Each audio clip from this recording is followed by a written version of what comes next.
ఎక్స్లో నారా లోకేష్ గారు కొన్ని పోస్టులు పెడతా ఉంటారు. నారా లోకేష్ గారిని ట్యాగ్ చేసుకుంటూ ఒక ఫాలోవరు, ఇద్దరు ఫాలోవర్లు, 10 మంది ఫాలోవర్లు ఉన్న అకౌంట్లు, ఎప్పుడు పోస్టులు పెట్టిన వాళ్ళు డైరెక్ట్గా నారా లోకేష్ గారిని ట్యాగ్ చేసుకుంటూ పెట్టిన పోస్టులకి ఇట్లా నారా లోకేష్ గారిని ట్యాగ్ చేసుకుంటూ పోస్టులు పెడతాడు. ఆ ట్యాగ్ చేసిన వాళ్ళు ఎవరైతే ఉంటారో వాళ్ళ వ్యూస్ కూడా గట్టిగా మహా అయితే రీచ్ ఎంత ఉంటుందంటే 100, 200, 1000 టాప్. అంటే ఇంకంతకు మించి కొన్ని పెద్ద అకౌంట్లు పెట్టినా ఓకే ఫైన్ అనుకోవచ్చు. కానీ ఇటువంటి అకౌంట్లకు కూడా స్పందిస్తూ ఉంటారు నారా లోకేష్ గారు. వాళ్ళు ఏమని పెడతారు పోస్టు, సార్ నారా లోకేష్ గారు మాకు కొద్దిగా ఇబ్బందిగా ఉంది, హెల్త్ ఎమర్జెన్సీ సార్, కొద్దిగా మాకు ఏదైనా హెల్ప్ చేయండి సార్ అనగా నారా లోకేష్ గారు వెంటనే సారీ ఏం కాదు నేనున్నాను ఇటువంటి పోస్టులు పెడతా, వాళ్ళని రీపోస్ట్ కొడుతూ మా ఆఫీస్ మిమ్మల్ని కాంటాక్ట్ అయిద్దని చెప్పి ఇట్లా పోస్టులు పెడతా ఉంటారు. ఆ తర్వాత కొన్ని అకౌంట్లు డిలీట్ అయినాయి. ఆ తర్వాత కొన్ని ఇట్లా జరిగినా కూడా అంతిమంగా నారా లోకేష్ గారు అక్కడ స్పందిస్తూ ఉన్నారు, దీన్ని పబ్లిసిటీ చేస్తూ ఉంటారు. గడిచిన కొన్ని రోజుల నుంచి సేవ్ పునర్విక అని చెప్పి ఎక్స్లో, ఇన్స్టాలో, ఫేస్బుక్లో, సోషల్ మీడియా అన్ని ప్లాట్ఫామ్స్లో ఒక పాప గురించి పోస్టులు అన్నీ వైరల్ అవుతూ ఉన్నాయి. ఇంతవరకు నారా లోకేష్ గారు, పవన్ కళ్యాణ్ గారు, చంద్రబాబు నాయుడు గారు ఆ పాపకు సంబంధించి కనీసం ఎటువంటి స్పందన అనేది ఇవ్వాల. దేనికి ఇవ్వాల? వీళ్ళు ప్రతిపక్షంలో ఉన్నప్పుడు ఏం మాట్లాడారు? ముఖ్యమంత్రి పరదాలు చాటునుంటే అందుబాటులో లేకుండా ఏం చేయడానికి 5 అని చెప్పి జగన్ గారిని అనేవాళ్ళు. వీళ్ళకి ఆ పాప బాగలేదన్నారు కదా, ఆ తల్లిదండ్రులు చంద్రబాబు నాయుడు గారిను, పవన్ కళ్యాణ్ గారిను, నారా లోకేష్ గారిను కలిసే విధంగా మీరు ఎందుకు ఏర్పాట్లు చేయలేకపోయారు? సోషల్ మీడియాలో అంత పెద్ద ఎత్తున వైరల్ అవుతుంటే ఎందుకు చేయలేకపోయారు?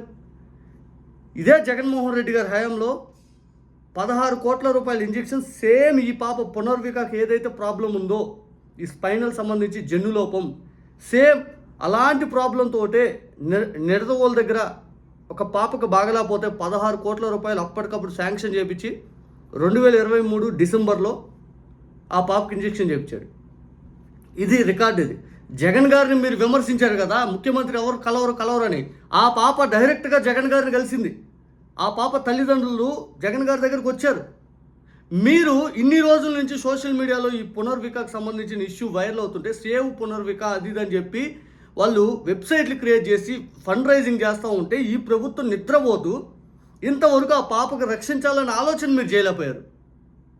మీరా ప్రజా పరిపాలన అందించేది? మీరేనా నిజంగా ప్రజా పరిపాలన అందించేది? మీరు ఎంతమందికి అందుబాటులో ఉన్నారు? పబ్లిసిటీ చేసుకోవడం కోసం అందుబాటులో ఉన్నారా? ఒక అకౌంట్కి, 2 అకౌంట్లకి, 2 ఫాలోవర్స్కి, ఇట్లా ఫాలోవర్స్ ఉన్న వాళ్ళకి వెంటనే రిప్లై ఇచ్చే నారా లోకేష్ గారు ఇన్ని రోజులే జరుగుతున్న ఇష్యూకి ఎందుకు రిప్లై ఇలా? ఎందుకు ఎక్స్ వేదిక ఇటువంటి ఇష్యూకి మీరు రిప్లై ఇవ్వలా? ఇదిగో జగన్ గారి హయాంలో ఏం జరిగింది చూడండి ఒక్కసారి. ఆ పాప 16 కోట్లు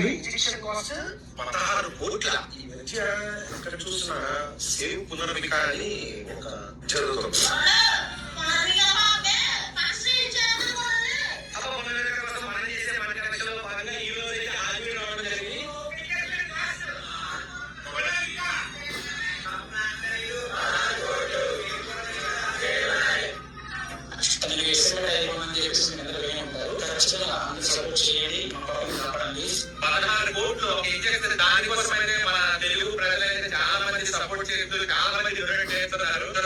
నేను డొనేట్ చేస్తా. ఇప్పటికి ఇప్పుడు కూడా చాలా స్ట్రైక్ పెట్టుకున్నాను. బట్ ఫర్ చేంజ్ ఆ బలహీనుడి పక్కన కూడా ఒక బలం ఉంది. మరో వంక మీ జగన్ 16 కోట్లు పెట్టి ఒక పాప ప్రాణాన్ని కాపాడి పబ్లిసిటీ కూడా చేసుకోలేదు జగన్. మా పాపకు SMA అనే ఒక వ్యాధి వచ్చింది. దాన్ని బెంగళూరు హాస్పిటల్లో కలిస్తే దీనికి 16 కోట్ల ఇంజక్షన్ వేసి మీ పాప బతుకుతుందని చెప్పినారు సార్. సజ్జల రామకృష్ణ గారిని కలిస్తే ఆయన జగన్మోహన్ రెడ్డి గారికి మా మినిస్టర్తో పంపించి 16 కోట్ల ఇంజక్షన్ శాంక్షన్ చేయించినారు. డిసెంబర్ 27వ తేదీ 2023లో ఇంజక్షన్ వేసినారు. పాప బాగుంది. ఇప్పుడు సార్లు కలిసి ఆయన చేసిన మేలు తెలియపరుచుకున్నామని మీ దగ్గరకు వచ్చింది. జగన్ గారిని కలిసామండి రాజమండ్రి వచ్చినప్పుడు. జగన్ అన్న మాటకు స్పందించి నేను ఉన్నానమ్మా అని భరోసా ఇచ్చారండి. అన్ని నేనే చూసుకుంటానమ్మా అని చెప్పారు. విన్నారా? ఆ ఇంజెక్షన్ జగన్ గారు 16 కోట్లు 2023 సెప్టెంబర్లో మాట ఇచ్చాక వెంటనే వాళ్ళకి కొంత డబ్బు శాంక్షన్ చేసి 2023 డిసెంబర్ నాటికి వాళ్ళకి చేపించాడు. తర్వాత మేమంతా బస్సు యాత్రకి జగన్ గారు సిద్ధమవుతుంటే ఆ పెద్దాయన, ఆ కుటుంబ సభ్యుడు పెద్దాయన జగన్ గారిని కలిసి కృతజ్ఞతలు చెప్పడానికి వచ్చారు. మీరు ఓరకనే సోషల్ మీడియాలో పబ్లిసిటీ చేసుకుంటూ విడిగా పబ్లిసిటీ చేస్తూ ఉన్నారే, మరి ఏం ఉపయోగం?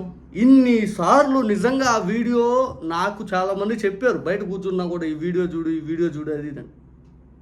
ఎంతమంది ప్రజానికం సాయం చేస్తే 16 కోట్లు వస్తాయి? ఇటువంటి చేయాల్సిన ప్రజలు కాదు, ప్రభుత్వం చేయాలి. 16 కోట్లు అంటే ఆషామాషి వ్యవహారం కాదు.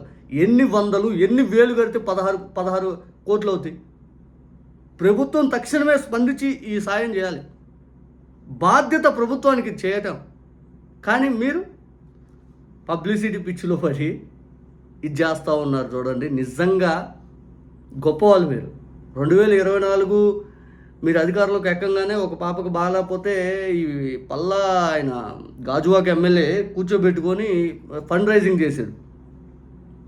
10 నెలలు పాప, 16 కోట్ల ఇంజెక్షన్. ఒక ఆయనేమో సినిమాలకు వెళ్ళిపోతాడు, ఇంకొక ఆయన క్రికెట్కి వెళ్ళిపోతాడు, ఇంకొక ఆయనేమో పబ్లిసిటీ చేసుకోవడానికి ఏ విధంగా అవకాశాలు ఉన్నాయని ముగ్గురు కూర్చొని మాట్లాడుకునేలా పబ్లిసిటీ చేసుకుంటారు. నిజంగా ఈ రాష్ట్ర ప్రభుత్వాన్ని చూసి జనాలు ఆలోచించాలి. జగనన్న గురించి మాట్లాడేదానికి కూడా వీళ్ళకి హక్కు లేదు. బికాజ్ ఆయన మనస్తత్వం దగ్గర ఉండే వాళ్ళో తెలిసిద్ది. ఆయన ఎలా ఉంటాడు, ఆయన మనస్తత్వం ఏంటి, ఏదైనా కానీ చాలా అసలు ఆయన కైండ్ హార్ట్నెస్ గురించి తెలిస్తే నిజంగా ఈ రాష్ట్రంలో జగన్ గారిని హేట్ చేసే వాళ్ళు అయినా కానీ జగన్ గారి దగ్గరికి వస్తారు. అట్లాంటి మనిషి నిజంగా ఇటువంటి వాళ్ళు అన్ని మాటలు కొంతమంది నమ్మడు వచ్చాం. కానీ 16 కోట్లు బాధ్యతగా తీసుకొని, ఎందుకంటే ఇక్కడ జగన్ గారిని లేపుదాము, ఆయన ఏదో మంచి చేశాడు అనేది కాదు, అది బాధ్యత ఆయన నిర్వర్తించాడు. మీరు ఎందుకు నిర్వర్తించట్లేదని ఇక్కడ నా క్వశ్చన్. కానీ ఇక్కడ జగన్ గారి గురించి చెప్పినా అదేంటంటే ఎందుకు అవన్నీ, ఇక్కడ నా ఉద్దేశం ఆ పాపకు న్యాయం చేయండి. జగన్ గారి హయాంలో ఇటువంటి ఇష్యూ వస్తే వెంటనే న్యాయం చేశారు, మీరు ఎందుకు న్యాయం చేయట్లేదు అనేది ప్రభుత్వం బాధ్యత అనే పబ్లిసిటీ లాగా మీరు ఇదే 16 కోట్లు చేసుకుని మీకు కావాల్సిన పబ్లిసిటీ చేసుకోండి. కానీ ఆ 16 కోట్లు ఆ పాపకు శాంక్షన్ చేసి పూర్తిగా ఆ పాపకు న్యాయం చేసి పబ్లిసిటీ కావాల్సినది చేసుకోండి. కానీ ఊరు పేరు లేని ఏదైతే చిన్న ఏదైనా ఇష్యూస్ చేసి అదేదో మేము చేసేసామో, జరిగినో జరగలేదో జనాలకు తెలియదు. కొన్ని అకౌంట్లు డిలేట్ అయిపోతూ ఉంటాయి. కానీ మీరు బాధ్యతగా ఇటువంటి ఇష్యూస్ టేక్ఓవర్ చేయండి. నిజాయితీ కలిగిన ఇష్యూస్ దయచేసి టేక్ఓవర్ చేయండి, దయచేసి.